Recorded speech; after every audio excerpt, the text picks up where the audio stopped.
আসসালামু আলাইকুম। কেমন আছেন বন্ধুরা? আশা করি সবাই ভালো আছেন। তো আজকে নতুন আরেকটি ভিডিও নিয়ে হাজির হয়ে গেছি। তো আজকের যে ভিডিওটা এটা মূলত খুবই ইম্পর্টেন্ট আপনারা যারা ফেসবুক ভিডিও আপলোড করেন তাদের জন্য। তো ফেসবুকে ভিডিও আপলোড করলে অনেক সময় কুল নট রিলস ভিডিও আপলোড এই লেখাটা আসে। তো এই সমস্যাটা অনেকেরই দেখতে পাচ্ছি। তো এটা আসলে কেন আসে সেটা নিয়ে আমি একটু আপনাদেরকে বিস্তারিত কথা বলবো এবং আমি চেষ্টা করব আজকে এই ভিডিওতে সম্পূর্ণ ক্লিয়ারভাবে আপনাদেরকে বোঝানোর জন্য। তো এটা মূলত হয় আপনারা যারা ভিডিও আপলোড করেন, তো আপলোড করার ক্ষেত্রে কিছু নিয়ম আছে। আপনি একটানা এমন অবস্থা করেন যে 8টা 10টা ভিডিও একসাথে আপলোড করেন। তো এই একটা সমস্যার কারণে এরকম হয়। আপনি ভিডিও আপলোড করেন কিন্তু সেটা অবশ্যই সময় টাইম এইগুলা মেনটেন করে আপলোড করবেন, একসাথে এতগুলো ভিডিও আপলোড করবেন না। দ্বিতীয়ত হচ্ছে যারা অন্যের ভিডিও কপি ভিডিও আপলোড করেন তাদের জন্যই একটা সমস্যা। দেখা যায় আমরা একটা ফেক পেজ খুলে তখন আমরা আমাদের রিয়েল ভিডিওগুলো করি এবং অনেক চ্যানেল থেকে কপি ভিডিও আপলোড করে সেই ভিডিওগুলো আমরা আপলোড করি। আর সেই ভিডিওগুলো যখন আপলোড করি একটা নয় এরকম 5-10টা ভিডিও আপলোড করে ফেলি, তখনই কিন্তু আমাদের এই প্রবলেমগুলো দেখা দেয়।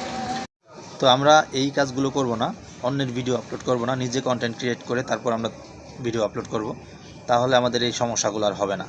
তো আরেকটা বিষয় সেটা হচ্ছে আমি আমার আরেকটা ভিডিও আপলোড করা আছে আমার চ্যানেলে, ওই ভিডিওটা আপনারা ভালোভাবে দেখবেন। এবং আমি আরেকটা ভিডিও আজকে আপনাদের জন্য নিয়ে আসছি। তো এই ভিডিওতে আমি আপনাদেরকে ক্লিয়ারভাবে দেখাবো সমস্যাটা কীভাবে সমাধান করবেন। তবে যে কথাগুলো বলছি সেই কথাগুলো মেনে যদি আপনারা ভিডিও আপলোড করেন আশা করি এই ধরনের সমস্যা আর হবে না ইনশাল্লাহ। তো চলুন ভিডিও শুরু করা যাক। তো বন্ধুরা চলে আসলাম মোবাইল স্ক্রিনে। তো আপনাদের যাদের এই সমস্যাটা আছে তারা ফার্স্ট যে কাজটা করবেন সেটা হচ্ছে আপনাদের ফেসবুকেই যে ফেসবুকের মেন যে ডিফল্ট ব্রাউজারটা আছে, এই যে দেখতে পাচ্ছেন, এই যে এখানে যে ফেসবুকটা আছে এই ফেসবুকটা আপনারা কি করবেন, প্রথমত আপনারা এটার উপর ক্লিক করে ধরে রাখবেন।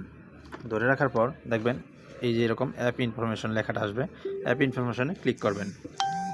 তো করার পর এখান থেকে দেখতে পাবেন এই যে স্টোরেজ অ্যান্ড ফ্ল্যাশ, এইটাতে আপনারা ক্লিক করবেন। তো ক্লিক করার পর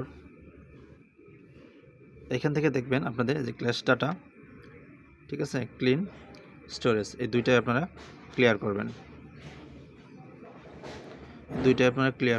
ক্লিয়ার করার পর এখান থেকে আপনারা ব্যাকে চলে আসবেন, আবারও আপনারা ঢোকার পর দেখবেন এখানে সব কিছু ডাটা ক্লিয়ার হয়েছে কিনা।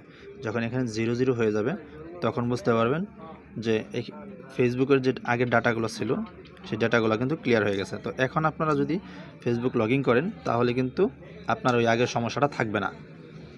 এটা হচ্ছে থার্ড সলিউশন। তো আপনারা আরেকটা সিস্টেমে কিন্তু এই কাজটা করতে পারেন, একই কাজ, আমি এটা আপনাদেরকে একদম শর্টকাট দেখিয়েছি। তো আপনারা সরাসরি চলে আসবেন সেটিংস অপশনে। তো আমি এখান থেকে সরাসরি আপনাদেরকে সেটিংসে নিয়ে আসব, এই যে সেটিংস। তো এই সেটিংস অপশনে ক্লিক করার পর এখান থেকে আপনারা একটু নিচে চলে আসবেন, আসার পর এখান থেকে দেখতে পারবেন অ্যাপ ম্যানেজমেন্ট। তো অ্যাপ ম্যানেজমেন্টে ক্লিক করবেন। অ্যাপ ম্যানেজমেন্টে ক্লিক করার পর ডিফল্টে ক্লিক করবেন। তো ডিফল্ট ম্যানেজারে ক্লিক করার পর ডিফল্ট ম্যানেজার না, অ্যাপ লিস্টে। তো অ্যাপ লিস্টে ক্লিক করার পর এখান থেকে আপনারা খুঁজে বের করবেন ফেসবুক কোথায় আছে। দেখেন এখানে ফেসবুক লেখা আছে। তো এই ফেসবুকে আপনারা ক্লিক করবেন। ক্লিক করার পর এখান থেকে এই ডাটাগুলো আবারও ক্লিয়ার করবেন। দেখেন এখান থেকে কিন্তু ডাটা ক্লিয়ার হয়নি।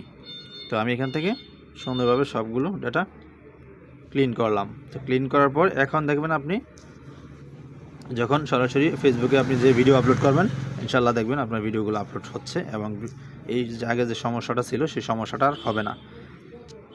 তো আজকে মূলত 3টা টিপস আপনাদেরকে শেয়ার করলাম, আশা করি 3টা টিপস আপনাদের কাজে লাগবে।